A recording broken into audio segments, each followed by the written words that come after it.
আল্লাহর বান্দা কবরের আযাবের কথা স্মরণ হয়ে গেছে, জাহান্নামের আগুনের কথা স্মরণ হয়ে গেছে, আল্লাহর ভয় অন্তরে চলে এসেছে। বিনাইয়া বিনাইয়া কান্দে আর বলে, আল্লাহ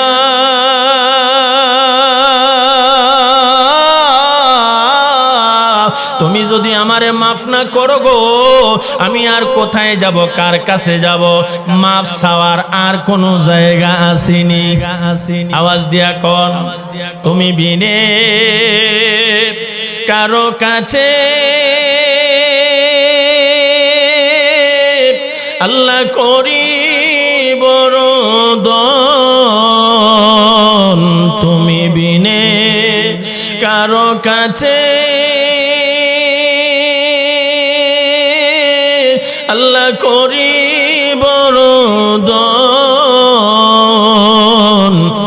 তুমি সারা কে বুঝিবে আমরার মনেরই বেদন, তুমি সারা কে বুঝিবে আমরার মনেরই বেদন।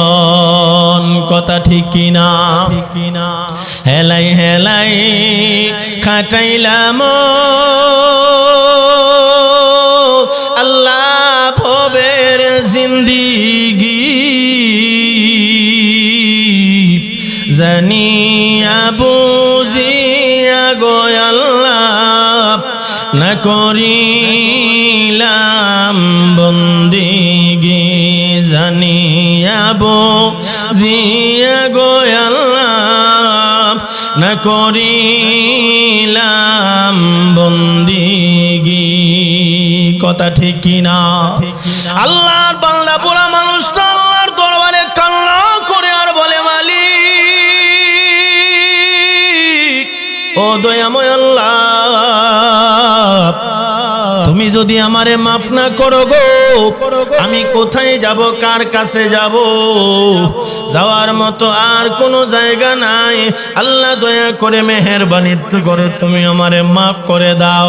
আল্লাহর বান্দা এমন কান্দা কানছে, ও আল্লাহ জীবনে এত পাপ করেছি, নাফরমানি করেছি, এই পাপ আর নাফরমানি লইয়া যদি কবরে যায়, কবরের আযাব সহ্য করতে পারবো না, জাহান্নামের আগুন বরদাস্ত করতে পারবো না। আল্লাহ দয়া করে মেহেরবানি করে তুমি আমারে মাফ করে দাও। আল্লাহর বান্দা এমন ভাবে কান্না শুরু করে দিছে, কান্নার বিনিময়ে আবার গাইবি আওয়াজ কে জানি ডাক দিয়া বলে, ওরে আল্লাহর বান্দা, তুমি কবরের আযাবের ভয়ে, জাহান্নামের আগুনের ভয়ে কান্না করেছো, আল্লাহর দরবারে তওবা করেছো, এই জন্যে মহান আল্লাহ তোমার প্রতি খুশি হইয়া তোমার পিছনের সব গুনাহগুলো মাফ করে দিছি। শুধু তাই নয়, আল্লাহ পাক তোমার গুনাহগুলো মাফ করে হয়ে যাবে। সুবহানাল্লাহ। আর যেই মানুষটা গুনাহ করতে করতে, নাফরমানি করতে করতে, গুনাহ নিয়া নাফরমানি নিয়া তওবা না করিয়া মরবে, এই গুনাহের কারণে তার কবর জাহান্নামের গর্ত হয়ে যাবে। তাহলে গুনাহ এমন এক জিনিস, যেই গুনাহ আপনি আমাকে জাহান্নাম পর্যন্ত পৌঁছিয়ে দেয়। গুনাহ নাফরমানি এমন এক জিনিস যেটা আপনার আমার ঈমানকে নষ্ট করে দেয়। আর আল্লাহ পাক রব্বুল আলামিন মায়ার সুরে, দয়ার সুরে ডাকেন আর বলেন, ও দুনিয়ার প্রিয় বান্দা বান্দিরা, তোমরা যারা নিজের নফসের উপরে জুলুম করছো, গুনাহ করছো, নাফরমানি করছো, আমি আল্লাহর রহমত থেকে নৈরাশ হয়ো না। সুবহানাল্লাহ, সুবহানাল্লাহ।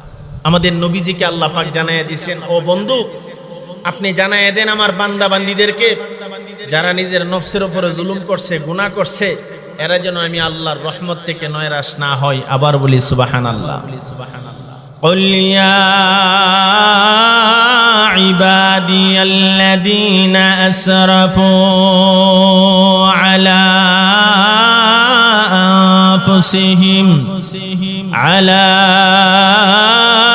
أنفسهم لا تقنطوا من رحمة الله إن الله ইয়াগফিরুয যুনুবা জামিআ ইন্নাহু হুয়াল গফুরুর রহিম। আল্লাহ পাক রব্বুল আলামিন বলেন, কুল, ও নবী আপনি বলুন, ইয়া ইবাদিয়াল্লাযীনা আসরাফু আলা আনফুসিহিম লা তাকনাতু মির রাহমাতিল্লাহ। আল্লাহ পাক রব্বুল আলামিন বলেন, বন্ধুগো আপনি বলুন, আমার প্রিয় বান্দা বান্দিরা যারা নিজের নফসের উপরে জুলুম করেছে, অন্যায় অপরাধ করেছে, গুনাহ করেছে, নাফরমানি করেছে, এরা যেন আমি আল্লাহর রহমত থেকে নয়রাশ না হয়। ইন্নাল্লাহা ইয়াগফিরুয যুনুবা জামিআ ইন্নাহু হুয়াল গফুরুর রহিম। কেননা আল্লাহ পাক রব্বুল আলামিন বলেন, আপনি আমি যত গুনাহ করছি, নাফরমানি করছি, যদি আল্লাহর দরবারে তাওবা করি, মাফ চাই, আপনার আমার আল্লাহ এত দয়ার আল্লাহ, এত মায়ার আল্লাহ, বান্দা বান্দি আল্লাহর দরবারে মাপটা চাইতে দেরি হয়, আমার মহান আল্লাহ ক্ষমা করতে দেরি হয় না। এই আয়াত দ্বারা আল্লাহ পাক আমাদেরকে এই কথাই বুঝাইতে চাইলেন, বান্দা যত বড় গুনাহ করছো না কেন, নাফরমানি করছো না কেন, আমি আল্লাহর রহমত থেকে নৈরাশ হইও না, আমি আল্লাহর কাছে মাফ চাও, আমি আল্লাহর কাছে ক্ষমা প্রার্থনা করো, আমি আল্লাহ তোমাদেরকে মাফ করে দেব। সুবহানাল্লাহ। আল্লাহ পাক কেমন মাফ করে দেই? মানুষ দুনিয়াতে দাঙ্গা হাঙ্গামা করবে, গুনাহ করবে, নাফরমানি করবে, এটাই স্বাভাবিক। যখন আল্লাহ পাক দুনিয়াতে মানুষ বানাবেন, আপনারা জানেন ওয়াজ ফেরেশতাদের সাথে পরামর্শ করছেন না করে নাই? আওয়াজ দিয়া কোন প্রতি উত্তরে ফেরেশতারা কি জবাব দিছে? আল্লাহ আপনার তাসবিহাত বর্ণনা করার জন্য, আপনার পাক পবিত্রতা বর্ণনা করার জন্য আমরা ফেরেশতারাই তো যথেষ্ট। তার মানুষ দুনিয়াতে বানানোর দরকারটা কি? যেই মানুষ দুনিয়াতে গিয়া দাঙ্গা হাঙ্গামা করবে, ফাসাদ করবে, ঝগড়া করবে, গুনাহ করবে, পাপাচার করবে, এ সমস্ত মানুষ দুনিয়াতে দেওয়ার সৃষ্টি করার দরকার কি? আল্লাহ পাক কি জবাব দিয়েছিলেন? আমি আল্লাহ যা জানি তোমরা তা আহকামুল হাকিমিন। আল্লাহ রাব্বুল আলামিন ফেরেশতাদেরকে বলেছিলেন, ফেরেশতারা আমি আল্লাহ যা জানি তোমরা জানো না। আমি আল্লাহ ইচ্ছা পোষণ করেছি মানুষ বানাবো। মানুষ আল্লাহ বানাইলেন, মানুষ গুনাহ করবে, নাফরমানি করবে, পাপ করবে, আল্লাহ জানেনি না জানে না? আওয়াজ দিয়া কোন? অবশ্যই আল্লাহ পাক জানেন। মানুষ দুনিয়াতে দাঙ্গা হাঙ্গামা করবে, গুনাহ করবে, পাপাচার করবে, আল্লাহ পাক ভালো করে জানেন। কিন্তু ফেরেশতাদের সাথে পরামর্শ করলেন, মশওয়ারা করলেন, ফেরেশতারা আল্লাহর কথার সাথে একমত হতে পারলেন না। এই জন্য তারা লজ্জায়িত হইয়া আল্লাহর কাছে মাফ চাইছেন না চাইছে না?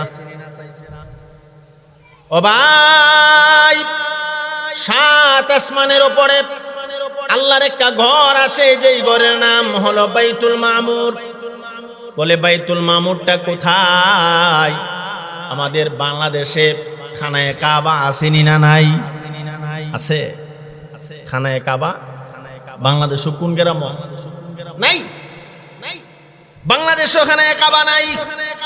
বলে খানায়ে কাবা কোথায়? বলে সৌদি আরব, মক্কাতুল মুকাররমা। মক্কাতুল মুকাররমা সৌদি আরবে। এইখানে কাবাটা আল্লাহ পাক দিলেন কেন? এটা যদি আমাদের শান্তিনগর দিত, একটু হরে হরে গিয়ে আমরা খানায়ে কাবার সামনে দাঁড়াইতাম আর লাব্বাইক আল্লাহুম্মা লাব্বাইক বলে আল্লাহরে ডাকতাম। এটা যদি শান্তিনগর দিয়া লাইতো খানায়ে কাবাটা আল্লাহ পাক, তাহলে হজ করোনা আমরা জন্য সহজ আছিল নি? বাংলাদেশের মানুষ এমনি গরিব, গরিব নি না? গরিব না। সৌদি আরবের মানুষ ধনী, আর ধনী দেশ না দিয়া আমরা গরিব দেশ যদি দিয়া দিত, যে খানায়ে কাবাটা শান্তিনগর দিয়া দিলাম, বাস স্ট্যান্ড পেলে আমরা সুনটার থেকে, রসুলপুর থেকে, শান্তিনগর থেকে দৌড়ে গিয়া হজ করতো। কথা ঠিক না ঠিক? কিন্তু আল্লাহ পাক এই গরিব দেশ বাংলাদেশে না দিয়া এটা সৌদি আরব দিল কেন? কারণ আসেনি না নাই? তাফসীরের ব্যাখ্যাতে পড়েছি, আল্লাহ পাক রব্বুল আলামিন 7 আসমানের উপরে একটা ঘর বানিয়ে রেখেছেন, যে ঘরটার নাম হলো বাইতুল মামুর।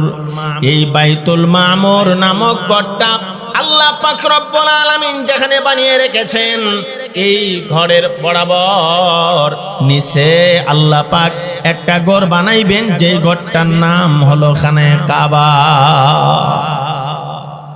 ফেরেশতারা যখন এই বাইতুল মামুরের চতুর্পার্শ্বে গিয়ে আল্লাহর কাছে মাপ চাইতে শুরু করলেন, ওগো মাওলা কারীম, ও দয়াময় আল্লাহ, আপনার কথার সাথে আমরা একমত পোষণ করতে পারলাম না, এই জন্য আমরা মাফ চাই। আল্লাহ পাক রব্বুল আলামিন ফেরেশতাদেরকে বলেন, আর আল্লাহ পাক ডাক দিয়া কোন ফেরেশতারা, তোমাদেরকে আমি আল্লাহ মাফ করে দিলাম, তবে তোমরা জেনে রাখো দুনিয়ার জমিনে আমার বান্দা বান্দিরাও আমি আল্লাহর কথা শুনবে না। আমি আল্লাহ নামাজ পড়ার হুকুম করলাম, মানুষ নামাজ সবাই পড়বে না, পড়েও না। কথা ঠিক না বেটি? রমজানের রোজা আল্লাহ ফরজ করেছেন, আল্লাহর হুকুম, সবাই কিন্তু রমজানের রোজা রাখে না। কথা ঠিক না বেটি? আল্লাহ পাক রব্বুল আলামিন সুদকে হারাম করেছেন, কিন্তু মানুষ দুনিয়ার জমিনে সুদ খায়নি না, খায় না। আপনাদের শান্তিনগর সুদখোর না থাকলেও বাংলাদেশে অভাব নাই সুদখোর। সুদের বাজার নরম না গরম? সুদ খায়নি না, খায় না? ও আমার ভাই, আল্লামা মনিরুজ্জামান সিরাজি রাহমাতুল্লাহি আলাইহি,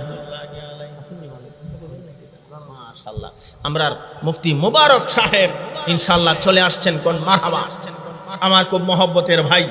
আমার ভাই, যেই কথা বলতেছিলাম, এখন আল্লাহ পাক রব্বুল আলামিন ফেরেশতাদেরকে বললেন, আমি দুনিয়াতে খানায়ে কাবা আমার একটা ঘর বানাইলাম, যেই ঘরের চতুর্পার্শ্বে মানুষ আল্লাহ পাক রব্বুল আলামিনকে হাজিরা দিবার জন্য যায়নি না, যায় না। কেন যায়? হাজী সাহেব যখন হজ করতে যায়, জিগাইবেন কেন হজ করতে যান? বলে দুনিয়াতে আহাম কুহাম তো আর কম করছি না, গুনার পাপ তো কম করছি না, আল্লাহর ঘরের গিলাহ দুইরা, এর হরে আল্লাহর দরবারে তওবা কইরা আর জীবনে গুনাহ করতাম না, এই নিয়ত কইরা যায়। যায়নি না, যায় না? যদিও আপনারা শান্তিনগরের না, আমরা সুলতান হাজী সাহেবরা হজ কইরা আইও আবার সুদের লেনদেন করেনি না, করে না? শান্তিনগর না, হেস লাগাই না, পরে আবার আমার বিরুদ্ধে আন্দোলন হইব, ঠিক নেই? আমরা দেশের বদনামি করে লাইলাম। যাওয়ার সময় নিয়ত কইরা গেছে, হজ করতে যাইতেছি, জীবনের সব গুনাহ লইয়া আল্লাহর দরবারে শুনছি, খানায়ে কাবার সামনে দাঁড়াইয়া আল্লাহকে ডাক দিলে জিন্দেগীর পিছনের সব গুনাহগুলি আল্লাহ মাফ করে দেন। তো আমি খানায়ে কাবার সামনে দাঁড়াইয়া আল্লাহরে হাজিরা দিমু, আল্লাহরে ডাকমু, জিন্দেগীর গুনাহ মাফ চাইমু। কারণ খানায়ে কাবা তো এমন জায়গা, যেই জায়গার চতুর্পার্শ্বে মানুষ যখন চক্কর লাগায় গুনাহ মাফ হয়নি না, হয় না? আওয়াজ দিয়া কর না। তাফসীরের ব্যাখ্যাতে পড়েছি, আল্লাহ পাক রব্বুল আলামিন ওই 7 আসমানের উপরে বাইতুল মামুরের চতুর্পার্শ্বে ফেরেশতারা চক্কর লাগায় আর মাফ চায়, আল্লাহ পাক তাদেরকে মাফ করিয়া দিলেন। ঠিক তেমনি ভাবে ওই দুনিয়ার আল্লাহর ঘর খানায়ে কাবার চতুর্পার্শ্বে মানুষ যখন চক্কর লাগায় আর আল্লাহর দরবারে জিন্দেগীর গুনাহ নিয়ে মাফ চায়, আল্লাহ পাক রব্বুল আলামিন তার জিন্দেগীর পিছনের সব গুনাহগুলো মাফ করে দেয়। এই জন্য আমরা সুন্দর হাজী সাহেব গিয়া হজ কইরা আইছে, আর জীবনে পিছনে যা করছিলাম সব মাফ, এখন যা স্টার্ট করলাম নতুন। এমন আসেনি না নাই? ও আমার ভাই, এমন নিয়ত করে যদি কেউ হজ করতে যা, যে হজ করতাম গেলাম সব গুনাহ মাফ করলাম, এরপর আবার স্টার্ট করমু, এই নিয়ত করে হজ করলে আপনার হজই কবুল হবে না। কেন? আপনি আল্লাহর ঘরখানায় কাবাতে যান জিন্দেগীর গুনাহের জন্য, তওবা করবার জন্য, মাফ চাইবার জন্য, জিন্দেগীর গুনাহ মাফ পাওয়ার জন্য, কিন্তু আল্লাহ পাক রব্বুল আলামিন মাফ করে দিবেন, শর্ত আছে, আসেনি না নাই? আল্লাহর কাছে মাফ চাইলেন, আল্লাহ মাফ করে দিবেন, শর্ত আসেনি না নাই? কি শর্ত? আপনি জিন্দেগির গুনাহের জন্য তওবা করলেন, মাফ চাইলেন, আল্লাহ মাফ করে দিবেন। কিন্তু শর্তটা হলো যেই গুনাহের জন্য তওবা করতেছেন এই গুনাহ জীবনে আর করতে পারবেন না। কথা ঠিক না বেটি? একটু জিকির করি, লা ইলাহা ইল্লাল্লাহ, লা ইলাহা ইল্লাল্লাহ মুহাম্মাদুর রাসূলুল্লাহ সাল্লাল্লাহু আলাইহি সাল্লাম। সবাই বলি আলহামদুলিল্লাহ। আরো জোরে কোন আলহামদুলিল্লাহ। আজকের মাহফিলের প্রধান অতিথি যিনি মুফতি নাসিরউদ্দিন আনসারী হুজুর একেবারে বিশ্ব রোড চলে এসেছেন, কোন আলহামদুলিল্লাহ। তবে বিশ্ব রোড আইসি কিনা আমি কইতাম পারি না। আমি মাইকে বসার সময় উনি বলছেন নাসিরনগর পার হইছি, এদিক দিয়ে আইতাছে। বিশ্ব রোড আইসা আপনারে ফোন দিব, এর মানে আমারে ফোন দিছে বিশ্ব রোড আইছে। এখন আমরা লোক গেছে আপনার শান্তিনগর বাসস্ট্যান্ড আনার জন্য, এই জন্য বেশি সময় লাগবে না ইনশাআল্লাহ। হুজুর কাছাকাছি চলে আসছেন আমাদের। এরপরে আল্লামা কারি জুনায়েদ আল হাবিব দামাত বারকাতুহুম কুমিল্লা, উনিও আমাদের মধ্যে উপস্থিত আছেন। আপনারা যারা এখনো বাড়িতে বসে আছেন ইনশাআল্লাহ বসে থাকেন। কথা ঠিক নেই? ঠিক হই। এখনো যারা বাড়িতে, রাস্তাঘাটে, দোকানপাটে আছেন অতি সত্বর মেহেরবানি করে আপনারা চলে আসুন। অল্প কিছুক্ষণের ভিতরে ইনশাআল্লাহ আমাদের প্রধান অতিথি আল্লামা নাসিরউদ্দিন আনসারী দামাত বারকাতুহুম চলে আসবেন ইনশাআল্লাহ। তো যাই হোক, এই যে আমাদের মুফতি এমদাদ সাহুজুরও চলে আসছেন, কোন মারহাবা। এই তো আইতাছে না, যাইব কই একটু পরে আইলে কর মাইক কর কই গেলাম গা। ঠিক নেই? মাশাআল্লাহ বড় দূর আইতাছে, আইন ঠিক হই করুন ইনশাআল্লাহ। আচ্ছা যাই হোক, আমার ওয়াজটা মনে আছেন ইনশাআল্লাহ। উনি কোথায় আছে আপনারা রিসিভ করেন না, লোক যারা আছে। তো আমি যেই কথা বলছিলাম মনে আসেনি কথা? হুজুর আই করুন ইনশাআল্লাহ। মাশাআল্লাহ। আমরা নতুন একটা আমরা কাম গো জি ওই মানুষ শুনবো। আসসালামু আলাইকুম জি ভাই, আপনারা কোথায় আছেন? বলা বালাসের বিশ্বর জামাতে মনে হচ্ছে নাকি? আচ্ছা তাহলে আসেন, এই যে বেরতলা রোডে আসেন, এই কি কইটারে শান্তিনগর বাস স্ট্যান্ড আমাদের লোক খাড়া আছে, আপনার নাম্বার দিয়ে দিছি, এরা ফোন দিব আপনাদের। আচ্ছা আচ্ছা মাশাআল্লাহ আলহামদুলিল্লাহ। আসলে এরা বিশ্ব রোড আইসা পড়ছে, কোন আলহামদুলিল্লাহ। তাহলে আমরা আর চিন্তা নাই, অল্প কিছুক্ষণের ভিতরে আমাদের প্রধান অতিথি আমাদের মধ্যে হাজির হইতেছেন। সবাই আবার জোরে সরে বলি আলহামদুলিল্লাহ। তাহলে আমার মনে হয় হায়াত শেষ, আমি তাড়াতাড়ি করে আমার কথাটা শেষ করি। আল্লাহ পাক রব্বুল আলামিন বান্দা বান্দি গুনাহের জন্য তওবা করলে মাফ করে দেয়নি না, দেয় না। কিন্তু শর্ত হলো যেই গুনাহটার জন্য আমরা তওবা করব এই গুনাহ আর জীবনে করব না, ওয়াদা করা লাগবে। কথা ঠিক না বেঠিক? তাহলে হাজী সাহেব হজ করতে গেছে, এখন যদি এই নিয়ত করে যা যে হজ করে আয়াত সুদের ব্যবসা করবই, তাহলে গুনাহ মাফ হইছে নাকি হয় নাই? হয় নাই। বরং আল্লাহ রসুল বলেন তোমার আমল নামায় ডবল গুনাহ লেখা হবে। এই জন্য ভাই আমরা তওবা করব আল্লাহর দরবারে। যারা নামাজ পড়েন না আজকে থেকে নিয়ত আর নামাজ ছাড়বো। যারা রমজানের রোজা ভাঙ্গেনি না ভাঙ্গে না, আওয়াজ দিয়া কোন বাড়িত ভাঙ্গে না, কিন্তু বাজারও গিয়া শ্বাসটলো গতকালকের ফসার ডালের বড়া খায়। ফসা ডালের বড়া খায়নি না খায় না? এটা কি ইচ্ছা তোমার মনে হয়েছে? আমরা শুনটা সমস্ত ওলামায়ে কেরাম সিদ্ধান্ত নিছি এলাকার রমজান মাসে কোনো শাস্টল মাস্টল খোলা থাকবে না, সব বন্ধ। সিদ্ধান্ত হয়েছে বন্ধ। ভাবলাম মোল্লা মানুষ, আমরা তো পাওয়ার কম, সাথে যদি 200 জন গার মোটা সর্দার রাখি তো পাওয়ারটা আরো বাড়ে। সর্দার কয়েকজন মুডা দাদা চাচা মিলে লইয়া একটা প্ল্যাটফর্ম তৈরি করে ঘোষণা দিয়ে দিছি, শুনটা বাজারে আর কোনো শাস্টল খোলা থাকবে না, ডালের খাওয়া বন্ধ। এভাবে সিদ্ধান্ত হয়ে গেল। 2-3 দিন গেছে, এবারে বাজারে গেলাম, গিয়ে দেখি একটা ডালের বড় দোকান খোলা। এটা গতকালকে ইস্তারিজি বেচছিন। এটা আমি ভাবলাম এটা খোলা কেড়ে নিষেধ না করা হয়েছে, এমনি লাল একটা পর্দা টানা, এটা টান দিয়ে দেখি ওই যে আমরা কয়েকজন মুরব্বী সর্দার রয়েছিলাম, এদের মধ্যে একজন পেটো আসা বৈশা বৈশা ডালের বড়া খা, ডালের বড়া হাতে নিয়ে করছে, আর ডালের বড়া খাবে। এমনি দেখা যা ডালের বড়া আর খায় না, আমার দিক আমি কি আর কইেন না, লাইকা দেন। মাশাআল্লাহ ভালো আছে আলহামদুলিল্লাহ। আমার ভাই হুজুর চলে আসছেন। তো যেই কথা বলছিলাম, তো মানুষ পর্দার আড়ালে ডাইলের বড়া খায়নি না খায় না, ঘোষণা দিছে সবাই শাস্টল খোলা থাকবে না, কিন্তু নিজে গিয়ে ডালের বড়া খায়, আসেনি না নাই? এমন তওবা যদি করি যে নামাজ আর জীবনে ছাড়তাম না, আল্লাহ তুমি মাফ করে দেও, ফজর থেকে আর নামাজ পড়লেন না, আপনার তওবা কবুল হবে? যারা সুদ খান ভাই মনে কষ্ট নিয়েন না, আল্লাহর দরবারে তওবা করেন, আল্লাহ আপনাকে মাফ করে দিবে। শর্ত হলো আর সুদের লেনদেন করবেন না, এই ওয়াদা করা লাগবে। কথা ঠিক না বেঠিক? এই জন্যে আমার তিলাওয়াতকৃত আয়াতে কারিমায় আল্লাহ পাক রব্বুল আলামিন বুঝাইতে চান, ও পৃথিবীর মানুষেরা, তোমরা যারা নিজের নফসের উপরে জুলুম করেছো, গুনাহ করেছো, অন্যায় অপরাধ করেছো, আমি আল্লাহর রহমত থেকে নৈরাশ হয় না। জোরে জোরে কোন সুবহানাল্লাহ। কুল ইয়া ইবাদিয়াল্লাযীনা আসরাফু আলা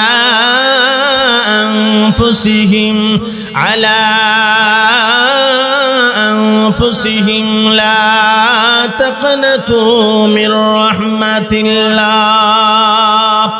ইন্নাল্লাহা ইয়াগফিরুয যুনুবা জামিআ ইন্নাহু হুয়াল গফুরুর রহিম।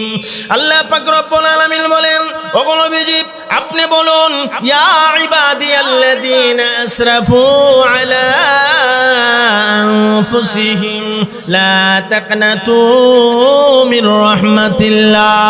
আমার প্রিয় বান্দা বান্দীরা যারা নিজের নফসের উপরে জুলুম করেছে, অন্যায় অপরাধ করেছে, আমি আল্লাহর রহমত থেকে যেন তারা নয়রাশ না হয়। আল্লাহর দরবারে যখন মানুষ জিন্দেগীর গুনাহ নিয়ে মাফ চায়, ক্ষমা চায়, আল্লাহ পাক মাফ করে দেয়নি না দেয় না? আওয়াজ দিয়া কোন। ইমাম গাদালি রহমাতুল্লাহি আলাইহি বড় চমৎকার করে লিখেছেন, কোন মানুষে আর এই গুনাহ নিয়ে আল্লাহর দরবারে তওবা করে আর মাফ চায়, আল্লাহর দরবারে যদি বলে, মালিক জীবনে যত গুনাহ করেছি, অন্যায় অপরাধ করেছি গো আল্লাহ, আর গুনাহ করব না, নাফরমানি করব না, আল্লাহ তুমি দয়া করে মেহেরবানি করে আমার জিন্দেগীর গুনাহগুলো মাফ করে দাও। আমার আল্লাহ এমন দয়ার আল্লাহ, বান্দা বান্দি মাপটা চাইতে দেরি হয়, আমার আল্লাহ ক্ষমার ঘোষণা করতে দেরি হয় না। তাইলে আল্লাহ পাক এমন দয়ার আল্লাহ, মানুষ আল্লাহর দরবারে জিন্দেগীর গুনাহ নিয়ে তওবা করতে দেরি হয়, মাফ চাইতে দেরি হয়, আল্লাহ ক্ষমা করতে দেরি হয়? আওয়াজ দিয়া কোন না, আল্লাহ ক্ষমা করতে দেরি হয় না। আল্লাহর এক বান্দা 50 থেকে 60 বছরের বুড়া, জিন্দেগিতে খালি গুনাহ আর গুনাহ, হঠাৎ করে দেখে পাশের বাড়ির বন্ধু নিজের বয়সের ছিল, লোকটা মারা গেছে, মারা যাওয়ার পরে নিজের অন্তরের ভিতরে আল্লাহর ভয় হইতে হইছে, ইয়া আল্লাহ আমার সাথের বন্ধু মারা গেছে, তো কোন দিন জানি আজরাইল আমার ঘরের সামনে আইসা আমার সামনে হাজির হয়, অবস্থা ভয়াবহ হবে, আমি তো গুনাহ করছি, কোনো ভালো আমল তো করলাম না, রাত্র গভীর, এখন আর ঘুমে ধরে না, কারণ মরণ রে কে না ডরায়? কথা ঠিক না বেঠিক? মরণ রে ডরায় না এমন মানুষ শান্তিনগর আসেনি? থাকলে একজন আতুল্লা দেখাইছেন যে আমি মরণ রে ডরাই না, মরণ রে ডরা। আল্লাহর বাংলা 50-60 বছর বয়স বুড়া মানুষটা মরণের কথা স্মরণ হয়ে গেছে, আল্লাহর দরবারে কান্না শুরু করে দিছে। ওগো মাওলা কারীম আল্লাহ,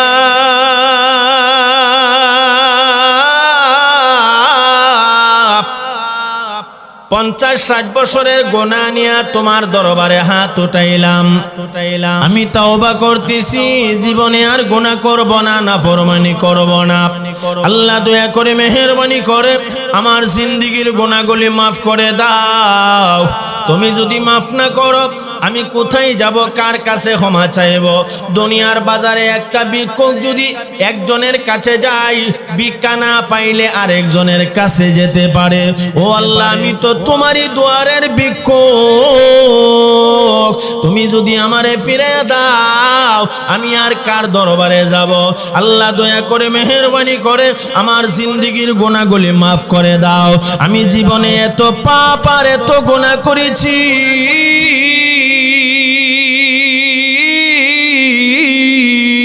এই গুনাহ লইয়া পাপ লইয়া যদি দুনিয়া থেকে বিদায় হয়, অন্ধকার ঘর কবরে গেলে উপায় থাকবে না। আল্লাহ দয়া করে মেহেরবানি করে তুমি আমারে মাফ করে দাও। আল্লাহর বান্দা বিনাইয়া বিনাইয়া কান্দে। হঠাৎ করে রাত্র গভীরে আওয়াজ শুনতে পায়, কে জানি ডাক দিয়া বলে, ও আল্লাহর বান্দা, এত পাপ আর এত নাফরমানি করেছ, আল্লাহ পাক তোমার প্রতি বেজার হয়ে গেছে, তোমারে আল্লাহ মাফ করবে না। আল্লাহর বান্দা খুশি না বেজার? বেজার মানে সাংঘাতিক বেজার। ওহন আমরা মুফতি আমদাব সাহেব, আমরা হুজুর যদি তাজ্জুদ নামাজ পড়ে মসজিদে গিয়া আল্লাহ আমি তো হাফ করছি, দুনিয়ার কেউ তো জানে না, আমি তো জানি, তুমি জানো, আল্লাহ মাফ করে দেলাও। আর মসজিদের ছাদের থেকে আওয়াজ আয়ে রাত বাজে 3টা, এ মুফতি সাহেব তোমারে মাফ করা হইতো না। মুফতি সাহেব তো দোয়া হওয়া তুই দৌড় মারবো, ঠিক নি? ও আমার ভাই, আল্লাহর বান্দা বুড়া মানুষটা যখন আওয়াজ পাইলেন, এত পাপ এত নাফরমানি তুমি করেছ, তোমাকে মাফ করা হবে না, করা হবে না। আল্লাহর বান্দা কবরের আযাবের কথা স্মরণ হয়ে গেছে,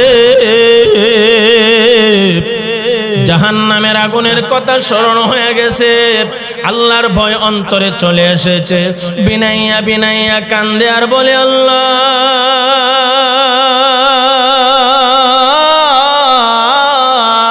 তুমি যদি আমারে মাফ না করো গো, আমি আর কোথায় যাব, কার কাছে যাব? মাফ চাওয়ার আর কোনো জায়গা আসেনি। আওয়াজ দিয়া কোন, তুমি বিনে কারো কাছে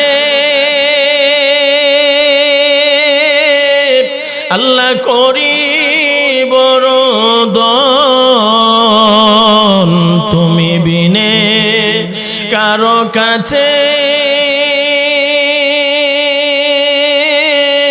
আল্লাহ করি বড় দন,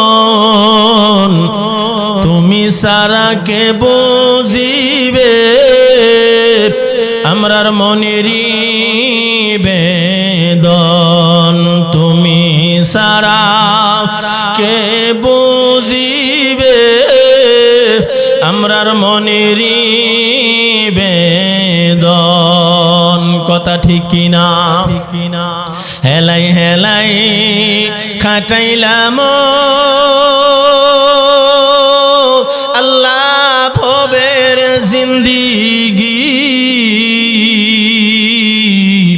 জানিয়া বুঝিয়া গো আল্লাহ না করিলাম বন্দিগি, জানিয়া বুঝিয়া গো আল্লাহ না করিলাম বন্দিগি।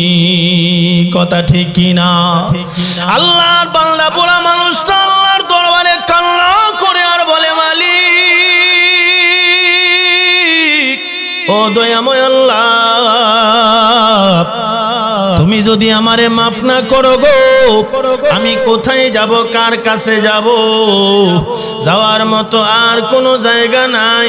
আল্লাহ দয়া করে মেহেরবানি করে তুমি আমারে মাফ করে দাও। আল্লাহর বান্দা এমন কান্দা কানছে, ও আল্লাহ জীবনে এত পাপ করেছি, নাফরমানি করেছি, এই পাপ আর নাফরমানি লইয়া যদি কবরে যায়, কবরের আযাব সহ্য করতে পারবো না, জাহান্নামের আগুন বরদাস্ত করতে পারবো না। আল্লাহ দয়া করে মেহেরবানি করে তুমি আমারে মাফ করে দাও। আল্লাহর বান্দা এমন ভাবে কান্না শুরু করে দিছে, কান্নার বিনিময়ে আবার গাইবি আওয়াজ কে জানি ডাক দিয়া বলে, ওরে আল্লাহর বান্দা, তুমি কবরের আযাবের ভয়ে, জাহান্নামের আগুনের ভয়ে কান্না করেছ, আল্লাহর দরবারে তওবা করেছ, এই জন্যে মহান আল্লাহ তোমার প্রতি খুশি হইয়া তোমার পিছনের সব গুনাহগুলো মাফ করে দিছি। শুধু তাই নয়, আল্লাহ পাক তোমার গুনাহগুলো মাফ করে দিয়া আল্লাহর ওলির ডায়েরিতে তোমার নামটা উঠায়া দিছে। এই ঘটনা আরো লম্বা, যেটুকুন বললাম এর ভিতরে সবক।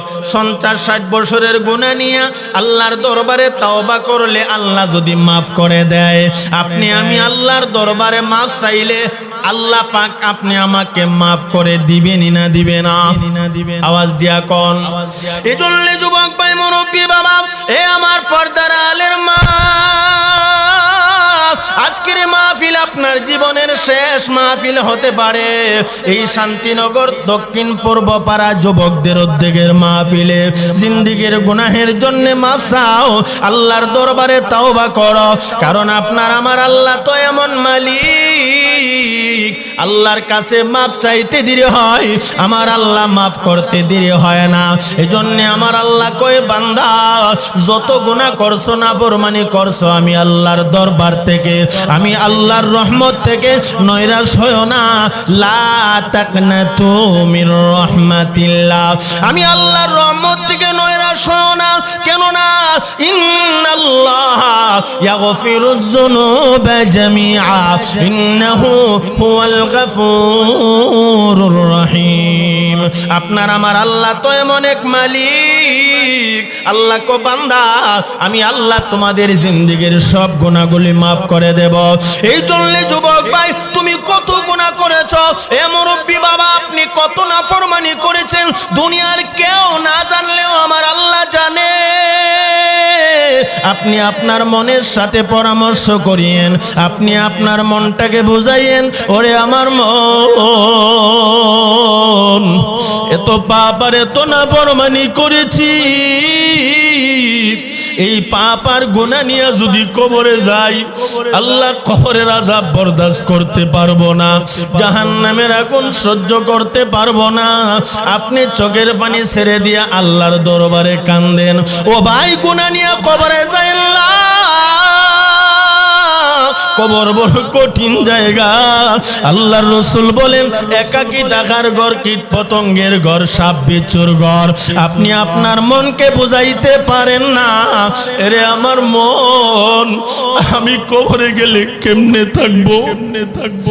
আপনি আপনার মনটারে বুঝান, এরে আমার মন, আমি দুনিয়া থেকে বিদায় হইয়া অন্ধকার ঘর কবরে গেলে কেমনে থাকবো?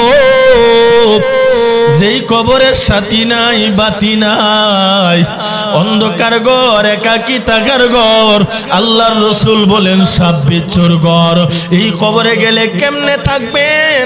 আপনি আপনার মনের সাথে পরামর্শ করেন, আপনার মন বলবে, ও আল্লাহর বান্দা, জীবনে আর নামাজ ছাড়িও না, জীবনে আর রমজান মাসের রোজা ভাঙ্গিও না, আর সুদ খায়ও না, আর ঘুষ খায়ও না।